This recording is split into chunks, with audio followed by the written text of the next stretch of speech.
Today on gameranx, we're here to bring you the smaller yet awesome games of July 2017. Starting at number 5, we have Sundered, which is the brand new game from the developers behind Jotun.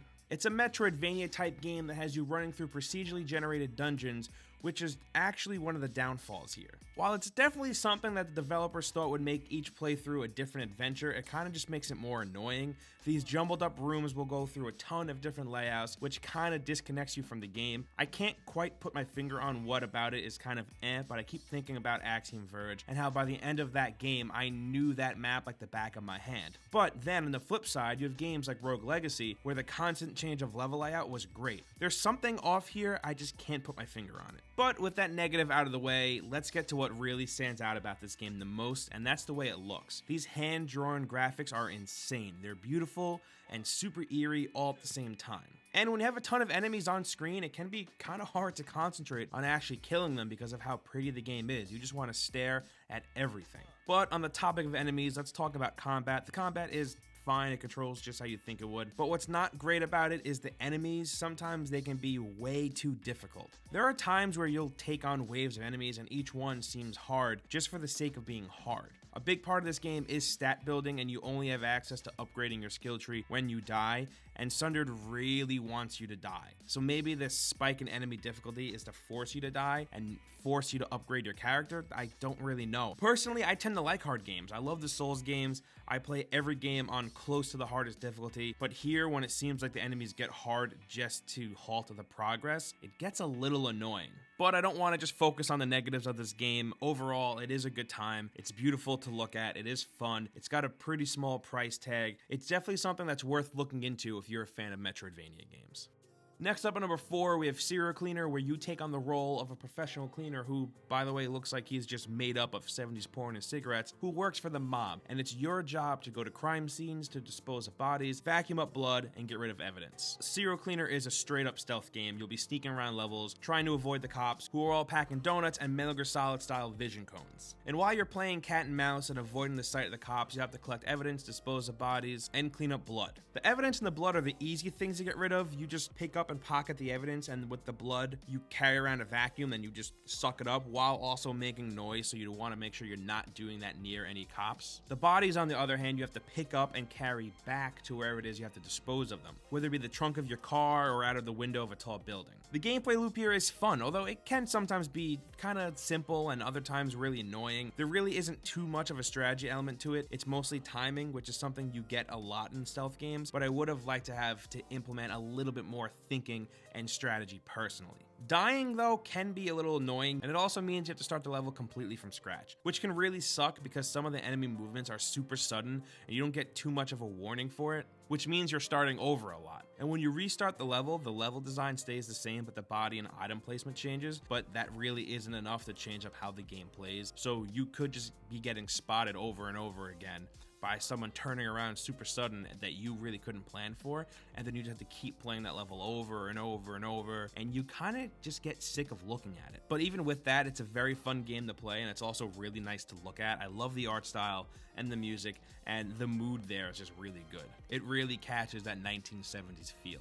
And moving on to number 3, Kingsway is a not so typical RPG where the entire game is set in a fake operating system. Your world map, quests, bag, and player stats are all icons on your desktop that open up to run in Windows. Kingsway's use of this mock OS is actually really smart and a lot of fun. Enemies appear in the form of pop-up windows that move around your desktop that you'll have to follow with your mouse so you can click the attack button, then waiting for your progress bar to fill up so you can do it again. Enemies can also have ranged attacks like arrows or fireballs that take the form of smaller pop-up windows that fly across your desktop, and you'll have to hit the avoid button before it reaches the other side and deals damage. It can get a bit crazy at times, but that's all part of the fun. And it can get even crazier when you have to take on multiple enemies who will both be moving around your desktop and you can only attack one at a time.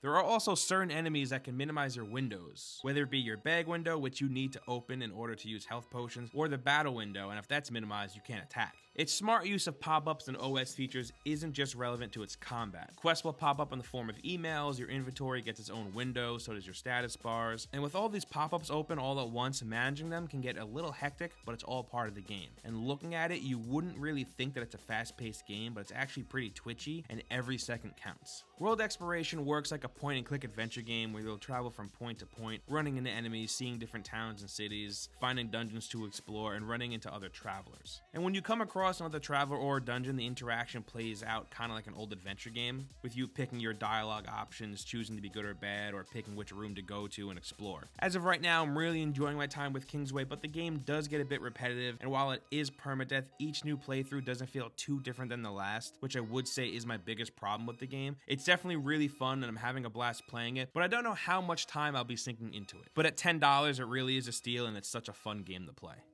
Moving on to number 2, we have The End is Nigh. The End is Nigh is the newest game from Edmund McMillen, the mind behind Super Meat Boy and The Binding of Isaac, which, by the way, if you haven't played either of those games, you probably should. Anyway, The End is Nigh is a platformer with 600 plus levels that span across 12 plus chapters. And if you're into collectibles, this game has you covered there too. There are hundreds of collectible tumors. Yes, I said tumors. And there are also collectible game cartridges, each one having its own playable minigame. So in The End is Nigh, you play as Ash, a little blob thing that survived the apocalypse, and after his favorite video game cartridge breaks, he decides he wants a friend, so he decides to leave his home and adventure out into the world to make a friend out of whatever pieces he can find. This obviously isn't a story-heavy game, but even with all of that, the writing here is great, and you'll be chuckling for a lot of your playtime. You always come across these pile of bones throughout all the levels that will give you gameplay tips or just have something to say, and they're always really funny, and I always found myself looking forward to finding more. But moving on to the gameplay, if you're a fan of Super Meat Boy, you're gonna love this game. It's pretty much a spiritual successor, and it plays pretty much the same.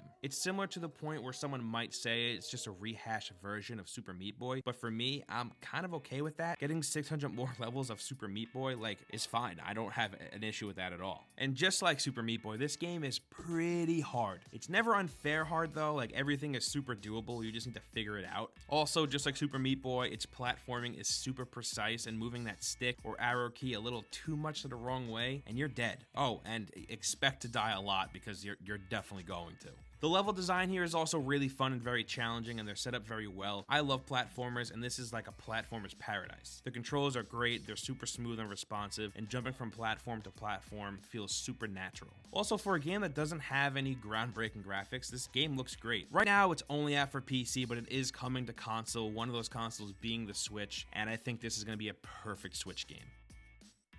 And finally, at number 1, we have Pyre, which is the newest game from Supergiant, who also brought us Bastion and Transistor. Supergiant is an amazing developer. They put so much time and effort into their games, crafting them perfectly, and it really does show with Pyre. This is an RPG that has a gripping story and a cast of characters that you grow to love really quick. You play as the Reader, an exile who was dumped into the downside, and it's here that you meet another group of exiles whom you work with to cleanse their souls through an ancient ritual called the Trials, where you face off against other exiles and compete for the chance of having banishment lifted and being allowed back into the Commonwealth. And the world that Supergiant built here is as interesting as it is beautiful. The world itself is super colorful, and so is the cast of characters you'll be running into and talking with, from your party members, opponents, and even shopkeeps. The game is broken into 2 different parts. There's the visual novel-esque narrative, where you'll be breaking off into branching storylines, learning more and more about your party's past, and I gotta say that each character's story is really interesting, and I was always dying to learn more. There is a lot going on story-wise, there's a lot of lore to read about, but it isn't hard to follow, and it's so interesting that you'll be dying to see it progress. Then there's the combat system, which is the second part of the game, but it isn't necessarily combat, it's more of a sport. It's called The Right, and it's kind of set up like basketball. Each team has a pyre set up on opposite sides of the field, and it's your job to get the orb into the opposing team's pyre. You have a 3-man team which you pick before the right starts, each party member having their own upgradable skills and stats, some being fast, some being slow, some being able to jump higher, and some being able to jump twice in a row. So you really can build your own play style. Now let me just say that I'm really not a fan of sports games. The last one I actually enjoyed was NBA Street Volume 2 on PS2, and leading up to the release of Pyre, I loved everything I saw from it besides the actual sports game-like combat system, but I gotta say that after playing it, I'm in love with this game, and I can't get enough. So if that was turning you off as well, don't dismiss this game because of it, because it's great. Actually, my biggest disappointment with this game is the fact that the multiplayer is only local, because if I was able to play this online, I totally would have dumped hours into that. Also on PS4 Pro, this game runs in 4K at 60 frames per second, and it looks so nice. It also runs at 4K in PC as well, and I'm sure it looks just as pretty over there. And those are 5 smaller yet awesome games of July 2017, but we want to hear from you guys. Meet us down in the comments and let us know what you think. Have any of you checked out any of these games yet? And is there a game or two that we missed? Let us know. As I'm sure you already know, hitting the like button really helps us out, and also if you aren't subscribed, we put out videos like this every single day, and the best way to get them is with a subscription to the channel. But with that, thanks for watching, and we'll see you next time right here on gameranx.